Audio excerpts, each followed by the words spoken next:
Hi guys! So for today's video, may bago na naman tayong i-unbox.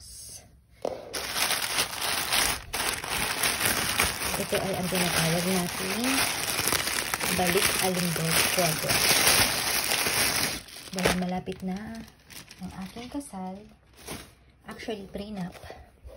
So kailangan talaga, puspusan na talaga ang aking pagdadalo. So dahil mahal ang Sammy J ba yun? Parang basta may Sammy yung belt. So bumili ako itong alternative na mura lang naman na maraming magagandang reviews. So ito siya. Nabili ko sa TikTok ba ito? Sa Shopee. Ayun. So bili ko siya sa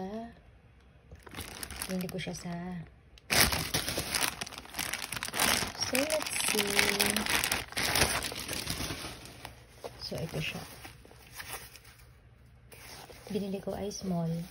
Ay, meron pala siyang ganito. Hindi ko alam ba ito. Okay. Kasi may free, which is this one. And then, ito yung pinaka-belt niya. So, free siya. So, maganda kasi yung mga reviews niya. Kaya naman,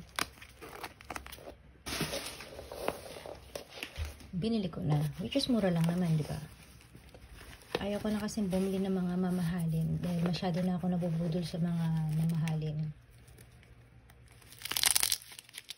So, buksan natin.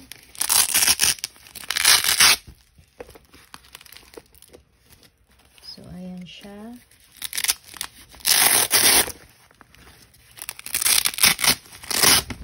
Yan. Sana magkasya siya sa akin.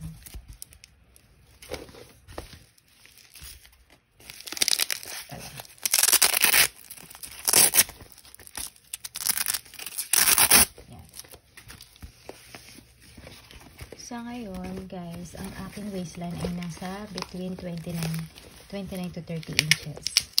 And nag-expect ako na mag 20, kahit 27. O diba? Taas pangarap. So, yun guys. Magre-result na lang ako sa susunod. Kasi, consistency is the key. Wala na yan sa product. Yung product nandiyan na yan. So, magiging effective na lang yan. Nasa sayo na lang talaga eh. Yung consistency na tinatawag.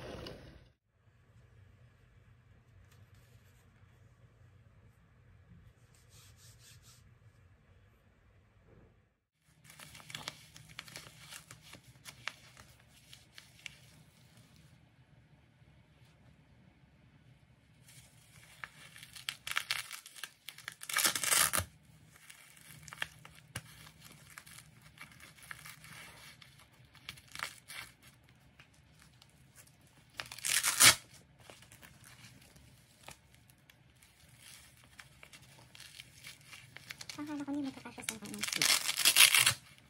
Magkakasya siya.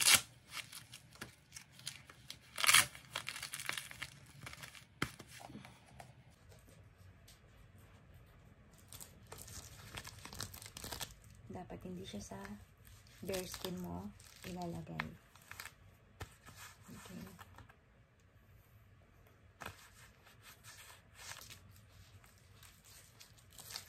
And then this is the last.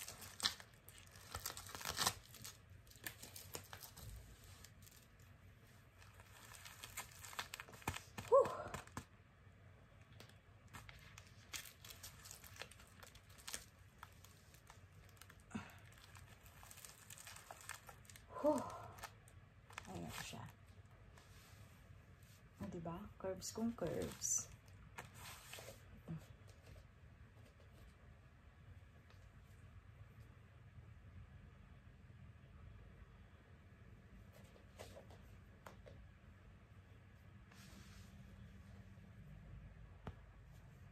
Sayang naman ang ating asset kung hindi siya ma-emphasize.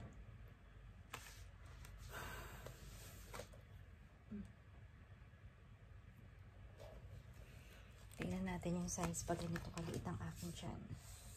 Hindi pa yan gano'n kasikip pa. Nakakaya pa naman ako. Pwede pa nga akong kumain.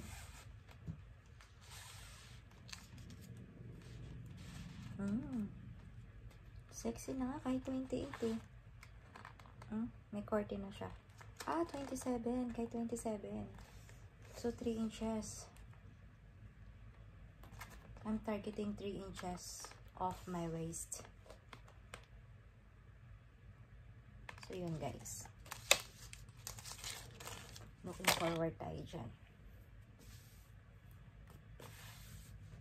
Ayan, ayan, ayan.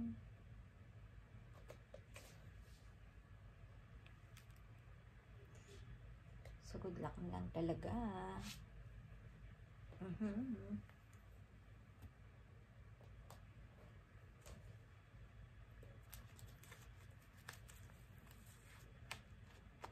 Tapos, meron tayong ganito na nakakapag-lose din ito ng weight.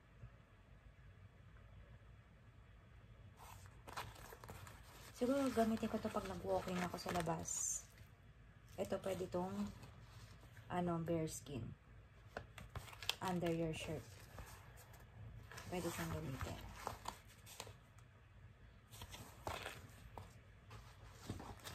Para habang, itong hindi kasya sa akin pala.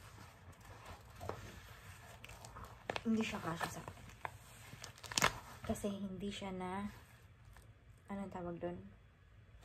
Hindi siya nababanat, hindi siya stretchable. This one's not stretchable. Yan na siya. So, kailangan ko mag-lose ng weight. Tapos, pag nag-lose ako ng weight, saka ko lang siya magagamit. Kasi, tinan mo.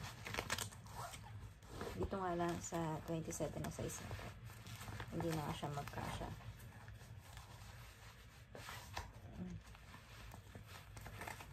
Sayang. Pwede pa ganyan. Pero pag nag-lose na ako ng weight. So, para magamit ko siya, kailangan kong mag-lose ng weight. Career is life. Minsan lang ikakasal. So, dapat pero din ko lang. Kasi isang beses lang naman nangyari sa akin. Ba't hindi ko pa i-career, diba? Ang hirap lang talaga pag may cravings ka. Hey!